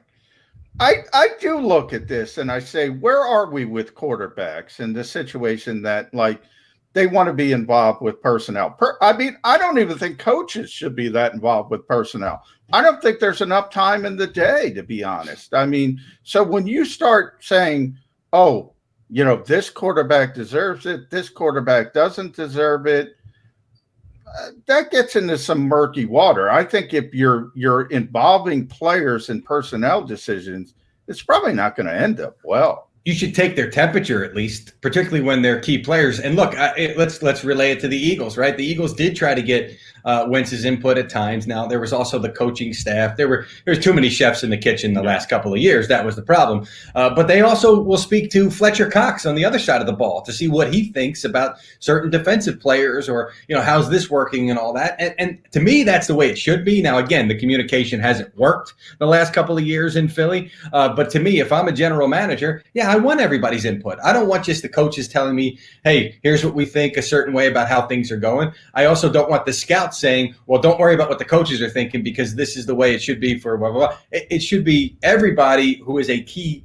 central figure should have input to you. And that to me includes franchise quarterbacks. Now, don't expand that circle too far. Don't go to your nickel cornerback and see what he thinks about your edge rushers because now you're just going to have way too much information overload at that point. But I just, John, I understand what you're saying. They shouldn't be sitting in personnel meetings, but they should have their input. I really do believe you're paying them enough money. If you can justify, hey, you were paying him $30 million, at least make him do some general managerish work. If that's the way you got to do to tell yourself to sleep well at night, that's good. In case you don't know, Mike, and I'm sure you do, I am the king of the hypothetical question. I love the whole reading between the lines thing. I know all about you, Jody. I've been listening since yes, you do. 12 years old? Exactly right. So I'm going down the hypothetical road with you. If they got under the cone of silence in Green Bay with Murphy and Gutekunst and Aaron Rodgers, and Aaron said, listen, I can put all of this behind me, but you guys got to do just one thing to show me that you are dedicated to me. Trade Jordan Love. If you trade Jordan Love, we're all good. I'll get all the receivers on the phone. They'll all be here tomorrow. We'll all go forward, sing Kumbaya. It'll be great here in Green Bay. And then he got up and walked out of the office. Would the Packers actually trade Jordan Love? I don't think so, number one. And number two, that would kind of prove that Aaron's a bit of a hypocrite, right? Oh, yeah. That's why I said cone of silence. He doesn't want to admit to it. He swears them both to that same silence. Here's what needs to happen, but we never discuss this again out of this room. Yeah. You guys got to trade Jordan Love. They wouldn't do it now. Maybe you do it next offseason after you give Rodgers some kind of contract extension that, and here, this has already been mentioned. The Packers have a certain way of structuring contracts, which these teams that are married to their contract structure, and the Steelers are another one of these teams, right? This is what happened with the Le'Veon Bell situation. Well, they never guarantee anything into the second year of the deal. So everything they offered Le'Veon was a 1-year guarantee. Yeah, but it was also a ton of money that they weren't going to pay him year one and then walk away from it year two. They were trying a similar approach with Rodgers. Whatever you have to do to make this thing right from a financial point. If you're going to pay that money in year two, just guarantee it. Nobody's going to come in. Your third wide receiver is not going to come in and say, "Well, you guaranteed money in year two of Aaron Rodgers," because he's Aaron Rodgers. Okay, so I hate these we've got a policy around here. Do whatever you need to do financially to make it clear. So then let's say you lock up Rodgers to that deal and you get to next offseason and you plan to keep him for 22 and maybe even 23 and beyond. Then you can move Jordan Love, and then it doesn't look like, well, we moved Love so that Rodgers could come back. No, we made a commitment to Rodgers. We've only got 4 years with Love before he's a free agent anyway. Then you can move a la Jimmy Garafolo. You get to a certain point where you say, hey, we've got to move him at some point because our starter wound up being here longer than we thought he was going to be here. So, Mike, bottom line, how do you think this ends? You mentioned Aaron's, let's be honest, the way he is, we know when he turns off that switch, it's turned off. He seems to have turned it off. A lot of people have gone down the Carson Palmer route. I don't think he can do that because then he'd have to pay back, I think, about $23 million. Yeah. He's got plenty of money, but nobody wants to cut that check. No. Nobody. Just like everybody saying he's going to leave and go host Jeopardy. That's a massive pay cut. It's a nice payday, but it's a massive pay cut for him. Go ahead. Sorry, John. Exactly. So I don't see a lot of avenues. It's basically Denver, and that's it. But Green Bay would have to agree to trade him. Mm-hmm. Mark Murphy, Brian Gutekunst, they don't have to trade him. Where do you think this ends? I'm always the one that thinks like, the team holds all the cards and they can just force the guy to come back and he's going to come back. And then it winds up that they just deal him at the last minute. There's been many situations. I go back to when I covered the Giants and Jeremy Shockey, after they won the Super Bowl, was just adamant that I'm out of here. And I thought, well, eventually he'll settle down and he'll come back. And no, he just kept it going to the point where the team said, all right, we're just going to do the best deal we can because, he's just not going to get over this. So players, if they're committed to this, can really get a team to just say, you know what, we're just going to cut our losses here and just move on.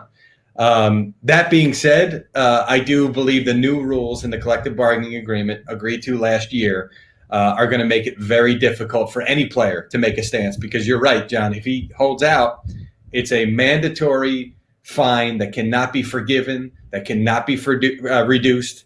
I think it was smart of teams to put that in the new collective bargaining agreement. I think it was a mistake by the union to let that happen, but they had to concede on certain things and probably said, how do we fight this and say, no, we want our players to have the ability to not honor their contracts. That's a tough argument to make. So I thought it was smart of the owners to use their leverage at the time to do that.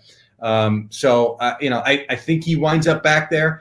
I think it's uncomfortable, but I think it was uncomfortable last year and he was the MVP of the league. This is a guy that's used to uncomfortable. I think he still can perform. I think they still can win games despite it. And then maybe we revisit it next offseason. That's my best guess. But if Aaron Rodgers might be sitting at home watching Birds 365 saying, you watch, buddy, I'm committed to this one. We'll see. All right. Speaking of watching, I watched Julio Jones show up on Undisputed the other day. Shannon Sharp fakes out the phone and calls him in the middle of the show. Yo, bro, you going to Dallas? He said, I'm out of here on Atlanta. He is determined to be playing elsewhere. Puts the Falcons in a tough spot that he announces it on national TV, and now they have to react. I'm hearing that the Falcons might not even be able to get a number one. I understand Julio's got a major contract, and there would have to be a renegotiation, and it might not be the easiest deal to make, but he's still worth at least a number one pick, isn't he? I know he's getting a little old, but he's still going for 1,000 yards every single year, unquestioned. He's still one of the most talented wide receivers in the draft. Falcons trade him. What are they getting back in return? Well, I would say this. Let's do it as contract as is. Let's say nothing's changing. You're just basically getting the player in his contract. I think it's going to be tough for them to get a first-round pick. I really do. Now, that being said, there is a different value placed on, let's pick a team. These teams don't need it, but Kansas City or Tampa Bay. Let's go New England. Let's go New England because they're a team that could use them. New England's first-round pick, if they get Julio Jones, considering everything that they've added this offseason, that's a late first-round pick. And if you look at the success of late first-round picks, not that good, right? And so I think a lot of teams overvalue those picks. I'll give you a team that doesn't. Seattle. Seattle says we haven't drafted in the front half of the first round since I think 2010 was the last time they drafted in the first round, at the top of the first round. So they go, we're just going to use these picks for known commodities, right? And granted, Julio Jones is not Jamal Adams, who they got in the early part of his career. It's the later parts. You're only going to have him for a couple more years, and he's been a guy that's been banged up before. I could see a team at some point saying, you know what, we're going to be picking 25 or up, somewhere up there. Let's take a shot. Let's do it. And maybe you give them the first and you get something back. That's another way to doing it, to soften that first-round pick. You give them the first and you get back a fourth or something like that, so that the trade chart tells you that it's really a 2. Because that's the other thing, too. If Atlanta takes a 2, they're going to want it to be a high second-round pick. Well, these teams that are in win-now mode are going to have potentially late second-round picks. So that's the way that you do it. Yeah. We saw it with a couple of trades. I forget exactly how the Carson Wentz trade computed. There's another trade that happened this offseason that I'm blanking on. Oh, Orlando Brown. The Ravens got a first-round pick back, but because of the way that the pick swap happened after that, it wound up calculating to a mid-second round pick. But that mid-second round pick didn't exist, so you had to do it the way that they did it to make it happen. That's what I could see happening with Julio Jones. All right, Mike, you have heard this term over the years. Let's bring it back to the Eagles. You said something about too many chefs in the kitchen with this organization. Nobody's plugged in better than you to the top of this organization. So you look at Jeffrey Lurie, you look at Howie Roseman, you go back to the draft. I think it was a little bit overblown, the kerfuffle with Tom Donahoe, to say the least. But nonetheless, I mean, this team's had some issues when it comes to drafting in the past couple of years. Are there too many chefs in the kitchen with this organization? No, I just think the chefs haven't been on the same page the last couple of years. You know, you're always going to have your coaching staff and your scouts. You know, you got to have them. And a lot of times what will happen with the good organizations is the scouts come in, and COVID has completely screwed this up, but they'll usually come in around mini camp, right? So the draft happens. I'm sorry, rookie camp. The draft happens, rookie camp's right after that. So the scouts will be there, and the teams will let their scouts see the guys that they've spent all year scouting and have them have a firsthand look. And while they're there, they'll have organization-wide meetings where the scouts have a better understanding of here's what the coaches want, here's what our philosophy is around there. So don't just go out there and find a player that you love, athletic ability that you fall in love with. You need to understand our philosophy and how it all meshes together. The great organizations that know how to draft well do a really good job of that. And the Eagles try to do that. I'm not saying that they're not trying to do that, but it just hadn't happened with the previous regime. And I think Doug Peterson got to a certain point where he won a Super Bowl, and he had a certain thought in his mind about how much power the coaching staff should have. And a lot of these things, whether it was talent stuff or X's and O stuff or who's starting or whatnot, you know, it became a bad communication from the coaching staff to the front office. So the hope is that Nick Sirianni and his staff that they've got in there now, and, you know, obviously everything's kumbaya right now, but we really haven't gotten to the point where, you know, stuff's going to start to hit the fan. Then we'll find out how good the communication is. You know, they feel like they're on a better page. So, no, I think it's the proper number of chefs. It's just everybody's got to understand the recipe. If I carried out that metaphor, very good for you there. I like it. I got it. Done. Well done. I want to follow up with Nick Sirianni. We could do another 15 minutes of the relitigation of did Doug deserve to be fired or not, but been there, done that. Well, the owner says he didn't deserve right. to be the fired. owner said it as he's firing him. From the day he was hired as a bit of a surprise candidate, he wasn't mentioned with any of the other openings around the league, but the Eagles decided to grab him. To today, running practices, as little work as they're actually getting done in these gatherings, in the non-mandatory workouts that they're having. Mm-hmm. Your read on Nick Sirianni. Is he getting it done, not getting it done? Is going to get it done, is a little overmatched at this time because still wet behind the ears. From the hiring to today, how do you think Nick Sirianni has worked? There's a positive energy in the building. And let's face it, there was a lot of negative energy toward the end of the Doug Peterson administration there. for multiple reasons. You know, when your franchise quarterback and your coaching staff are not on the same page, and your quarterback in your front office, I mean, that'll lead to a lot of things and a lot of uncomfortable circumstances. So I think moving on from the head coach and moving on from the quarterback, who, by the way, I think is going to do well in Indy. I really do. And I hope that people don't sit there and say, you know, well, why did we get rid of it? Because it was just done here. It just was never, for multiple reasons, it was just never gonna work. Even though the Eagles entered the offseason saying we can get him back on the same page with us and we can convince him that things are going to be better going forward, it just he never got to that point.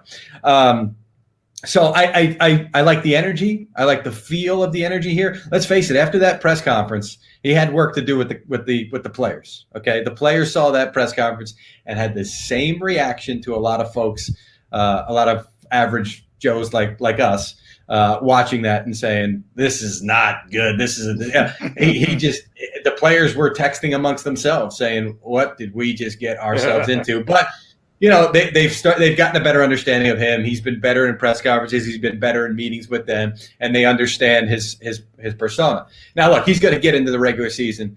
He's going to make a mistake because all coaches make mistakes, whether it's a bad challenge or a bad decision or whatever. And he's going to find out that nobody's going to dissect it like the Philadelphia market. I mean, I live up in North Jersey now. I'm in the New York market. I've been around the league and seen different. There's no pressure cooker like Philly. I thought that when I lived there and worked there. I am completely convinced of that now that I've seen it elsewhere. So there's going to be times where he's going to be portrayed as a buffoon, a guy that just has no idea what he's doing, because there's growing pains with him learning how to be a head coach and some younger players on the team. That'll be an interesting moment for me because I want to see how he reacts to it and how the players react to it as well, and the tone from the organization. So we'll see because it's going to happen early in the season. It'll be a pivotal point, and maybe we'll come back and we'll talk about it and see how we think everybody reacted to it. Yeah, obviously you're right, Mike. Everybody's going to make mistakes. Everybody's going to learn on the job as a rookie head coach in this league. We've seen it time and time again. I want to talk to you about the theme of this coaching staff. It was evident that Jeffrey Lurie wanted to get a youthful group in here, an energetic group for whatever reason. If it's Sean McVay, we all know he's sort of the guy, the template in this league right now. I do look at Nick Rallis, youngest position coach in the league, Michael Clay, youngest coordinator in the league. Is he playing with a little bit of fire, or is this just the future of this league and he's ahead of the curve? I thought there was going to be you mentioned Sean McVay. Sean McVay had Wade Phillips. Yeah. Cliff Kingsbury had Vance Joseph. Now, granted, there's a difference in some of these guys that I'm mentioning, but usually you have a guy on the staff, the grizzled veteran head coach, now turning back. Jim for Doug. Doug was older, but they brought in Jim for a reason. There you go. Exactly. A guy who's been a head coach before who can kind of, they didn't make that move here. I kept waiting for who's the guy that's going to come in and be that guy. So is he playing with fire? No, I think he's getting his guys. I just that to me that's the hole. Who's the guy that's going to kind of handhold a little bit and walk him through some things. So that was the one area where I thought, okay, if I could say that they made a mistake somewhere, so we'll see. That's the one thing for me. The other thing is, what's he, 40? I think he's 40 on the dot. It's going to be 40 next month, June. Yeah. And I said, well, where does this rank as far as, even in franchise history? There are multiple guys who were younger than him in franchise. It's like crazy how 40 is not 40 is not young anymore, right? Yeah. Here's the other thing, though. I think a lot of people saw this hire, considering all the experienced guys that were on the market that could have been had, and also the Eric Bieniemys, right? A guy who would have come in and was a popular amongst fans and even some players who would probably not have been a yes man. I know a lot of people are thinking that Nick Sirianni is a yes man, and that's why they hired him. I'm going to look for him to prove that wrong, because they're telling me, and everybody I talk to says, no, that's not the case. He was not hired because he's a yes man. And by the way, he's not a yes man. He's got his own opinion. He's got his own things. That is another thing that is going to be in a lot of people's minds as we go forward here, that he's going to have to disprove, and he's going to have to prove that he's his own guy, he's making his own calls, and he's not being told what to do. And again, I'm not saying that he is. I'm just saying that perception is out there, and that's something that he's going to be fighting against. Let me ask you about the quarterback, Jalen Hurts. We dissect him every single day here on Birds 365 in different ways. I want to go different with you. Mm-hmm. Last year, Jalen Hurts was pretty damn effective when he pulled the ball down and just took off with it. That was under Doug Peterson, under that regime, under that scheme. New scheme, new regime, new coaching staff. The skill's still there, the ability to just take off and run. I believe, I don't know this for a fact, but I believe after only Lamar Jackson and Murray, he was the most effective yards per carry guy on the yards that he took off and made when he pulled the ball down. Will that be frowned upon by the new Eagle coaching staff? Will that be accentuated by the new Eagle coaching staff? How do you think, we all want to talk about Jalen Hurts, the passer. How do you think Jalen Hurts, the runner, plays in this new Eagle system? Well, they've had an offseason now, or having an offseason right now, where they can design stuff for that. And they've got, going into the season, you hope, unless you lose guys in training camp, a fully healthy offensive line and a healthy roster around him. Those are the things that he didn't have. He didn't have, everything last year was geared toward, we've got to get Carson Wentz right. So that's how they spent their offseason. That's how they spent training camp. And everything that they threw at Jalen Hurts was to be that, Weapon X type guy that was coming into the game and, have a couple of snaps here and there. To try to do that stuff middle of the season is very difficult to do at times. Not saying that Carson Wentz couldn't get out and do some things with his legs as well, but not like we saw him do early in his career. So now I think the mobility stuff is going to be by design. I don't know that it's going to be frowned upon. Look, if there's nothing there, you take it and you take what you can get. I would say after that, make sure you're healthy and you're not getting hit, because we've seen young quarterbacks who can move take some shots. So that might be frowned upon when there's some physicality on the back end of those runs. But everything with regard to Jalen Hurts, since I've experienced him and, since he's come into this league, is that he likes to pass the ball. He'd rather throw the ball, and he doesn't want to get out there and run and have to be that kind of guy a lot of the time. So, I think you'll see him really try to prove that he can throw the ball in this league and not just get out there and run. And again, with this offseason and a coaching staff who in Shane Steichen has run stuff that can take advantage of play actions and boots and stuff like that. I truly believe you're going to see some stuff to take advantage of what Hurts can do by design. Mike, nationally, nobody expects anything of this team. Nobody. I mean, Peter King came out this week, bottom 5. You guys, NFL.com, your colleagues, bottom 5. Mm-hmm. Pro Football Focus, bottom 5. Everybody thinks this team isn't very good. Mm-hmm. You brought up the offensive line. I think they're going to be better than people expect because of that offensive line. So do they. Yeah. A lot of big ifs. You can't count on guys being healthy, but I'm playing the odds here. You're not going to have historic attrition back-to-back years. That's my philosophy. And that way, will it help Jalen Hurts and Nick Sirianni? Because I think everybody, and you know better than me, put your national hat on. They look at the coach, they look at the quarterback, and they say, this team stinks. But I look at the lines and say, it's not as bad as you think it is. Yeah, I mean, that's a lot of times what people miss when they assess teams in the offseason going into a season, because let's face it, offensive lines aren't sexy. You look at skill positions, you look at pass rushers and stuff like that, which they do have, by the way. That's not to say that they don't have, but they don't look at they forget what Fletcher Cox can mean to the middle of a defensive line and the things that he can do to create havoc for opposing offensive lines. So yeah, I mean, listen. Give us the crystal ball and look into the future, and you're telling us the offensive line is going to stay healthy for the entire year. Yeah, that's worth a couple of wins. So, that's the way that they're looking at it. Look, the secondary's got question marks back there, but they look at it and say, okay, we're going to continue to build back there. We'll find some guys, and what we do up front can really help out what we're doing back there. So they certainly believe that they are going to surprise a lot of folks this year with what they're able to do. Are they a playoff team?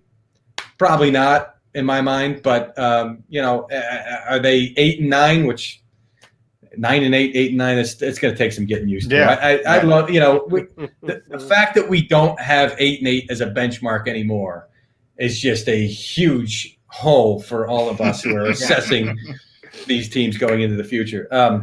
I think there's somewhere around there if everybody stays healthy and they win some games. Now, look, I think that's potentially a landmine, right? Because what if they're just okay? And what if Jalen Hurts is decent and you go into the draft next year with 3 first-round picks? And now you've got to decide, is he going to continue to ascend, or has he basically already shown us what he is? Because now is going to be our opportunity. And I'm bearish on the Dolphins this year. I think that first-round pick could be a high first-round pick. So that's going to be a really interesting one to me. If they're kind of middle of the road and he's good, not great, what do they decide? How do they go about this? Because next year, with the way that they've set up that draft, if Hurts is good, we've got the ammo to build around him. If he's not, we've got the ammo to get ourselves a quarterback. All right. And oh, by the way, John and I, when they came out with the schedule, went down, win-loss. Both of us at 8-9. So we're all in the same exact boat together. All right. I want to follow up on his line of thinking, looking a little different. The fact that the Eagles are potentially an 8-9 team. We're all saying that's the mix. Let's say it plays either better or worse. We're only a couple of years removed from when the Eagles used the underdog mentality to deliver a parade. Now, readily admit, completely different type of underdog. Underdog is a home playoff team against Atlanta, against Minnesota, and then an underdog against those Patriot guys in a big game at the end of the year. Completely different from, well, Peter King's got us ranked 28. The NFL Network's got us ranked 28. It's a different type of underdog, but can the Eagles use the underdog mindset this year to get to that 8-9, which could be 9-8? Before you know it, you're in the playoff hunt in the NFC East. Can they do that with a new coaching staff? But some of the key guys like Elaine Johnson putting on that dog mask, can they make underdog work for them again? Yeah, I mean, listen, that'll be the approach. That'll be the, hey, they forgot Lane, Brandon, Fletcher, Brandon, multiple Brandons, Jalen. How many Jalen's are we at now? Well, they lost one this offseason. One Jalen lost.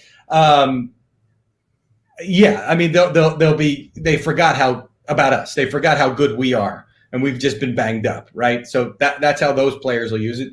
And then Sirianni will come in with his, underdog energy, right? That you're already seeing in these press conferences, and that'll be the approach. Will it be effective? We'll see. I think it only can get you so far. You're either good or you're not. But this is a energetic, hungry young coaching staff, and I think that energy combined with some talent is going to win some football games. I really do. My last one, Mike, ode to Jody Mack.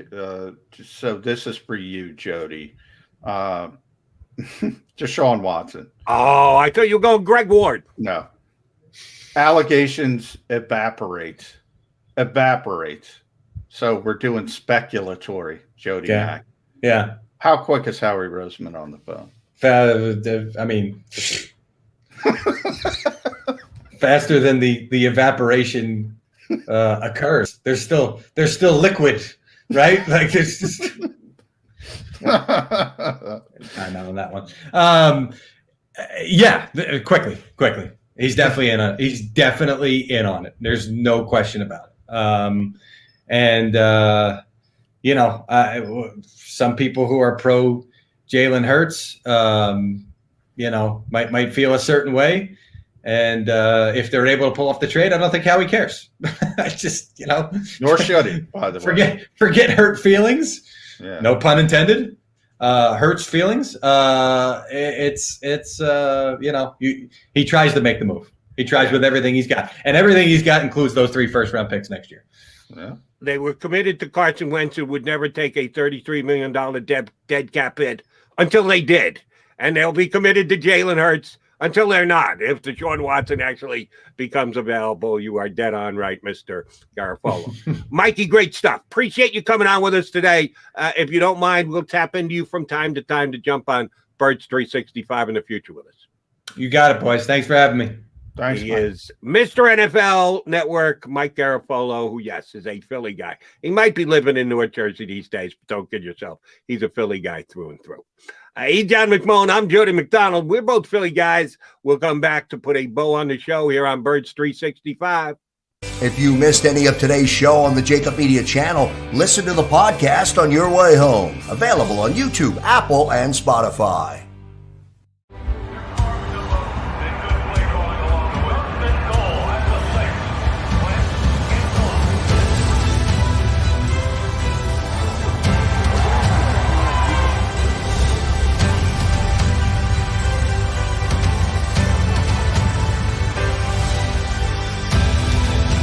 Field of life, First Trust Bank is there for you.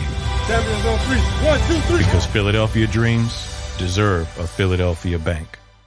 The International Brotherhood of Electrical Workers, Local Union 98, is a proud sponsor of The Labor Show with J. and Krause every Saturday night from 6 till 8 p.m. IBEW Local 98's highly trained and superbly skilled electricians are the best in the business, setting the highest safety standards in the electrical industry. So when you're planning your next industrial, commercial, or residential project, choose an IBEW Local 98 union contractor.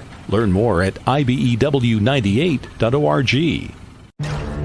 The future waits for no one, so we refuse to wait for it. We're not just pilots and engineers. We are pioneers. Today, battles are waged in nanoseconds, and planes are piloted from the other side of the world. We turn night into day and fly missions in space. The future's not coming. It's already here. This is the future. Join us and be the future. The savoring taste of a good bag of beef jerky is so enjoyable at any time of the day, as long as you can find it. Here's what we suggest. Pure Bull Beef Jerky is our answer, and soon it will be yours. Locally produced in the Philadelphia region, this high-quality, healthy protein snack is easy to secure. Go to steersnacks.com, and you'll see hot garlic, tropical heat, Pure Bull dry rub, and our favorite, Huck and Fod. What's that? Huck and Fod. Go now to steersnacks.com. Welcome to the Wildwoods, the perfect place where you can safely do everything or nothing at all.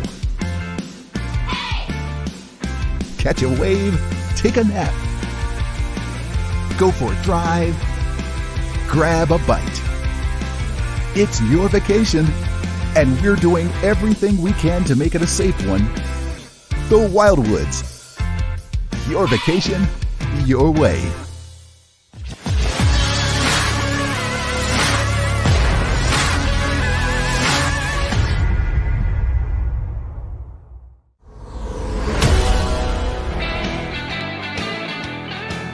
Come down the home stretch here on a Wednesday edition. Let me see. I wrote this down. Episode 38 of the Birds 365. Did you know that coming in today, McMullen, we had done 37 shows so far? I did, because you keep me aware of such things. Now, next week, that's going to be a bit of a problem, because you can go 5, 5, 5, 5. You know, and this week, we're off Friday and we're off Monday to celebrate Memorial Day. The math has been relatively easy, and that's the only way I can do math is if it's relatively easy. Going to get more difficult with a day missed this week and a day missed next week, but we'll take advantage of it. Have a good time. We're certainly hoping all you Eagles By the fans. way, if anybody misses us, they can go to the JAKIB Media YouTube page, watch it on demand, all the clips. Mike Garafolo will be up. Chris Franklin will be up at any time, Jody. Right. We've actually had some pretty good guests over the first 37 shows, so feel free to go back and rewatch any of those segments on the JAKIB Media YouTube channel. All right, so you're heading across the bridge again. I'm guessing you're an Easy Pass guy. You don't stop. I am an Easy Pass guy, but no, we only get access once a week. We don't get once a week. So you're done. Yeah, done for the week. No mas. Well, I don't even know if we're going to have access next week, but if we do, it'll be one day, and that's it. Unfortunately, minicamp, when they had minicamp, we would go all 3 days, but That's in the rear view mirror, as they say. By the way, real quick, Mike Garafolo with that Deshaun Watson. Yeah, that's pretty quick, Jody. Pretty quick. Understood. I agree with him. I agree with you. How he can't make the call quickly enough. I'm just surprised you're not going over to just hang outside the NovaCare complex, because there are some people who, if they know there are Eagle football players within the combine, that they'll just stay there to watch them come out in their cars to make mental notes of that. Ain't me, Jody. I get to see him enough. I'm not suggesting you should. I'm just trying to find out whether you are that kind of guy or not. Good for you that you're staying home and doing what you got to do. All right, I say we come back and try this again in about 22 hours. You up for it, McMullen? I am up for it. We'll see. Day to day, as always, but I will be here. I'm going to guarantee it, actually. I'm going to guarantee it. I mean, go Sixers. Game 2 tonight. Wait a minute. Whoa, hold on. Wait. Today's Wednesday, right? Yeah. Wednesday is Powerball draw.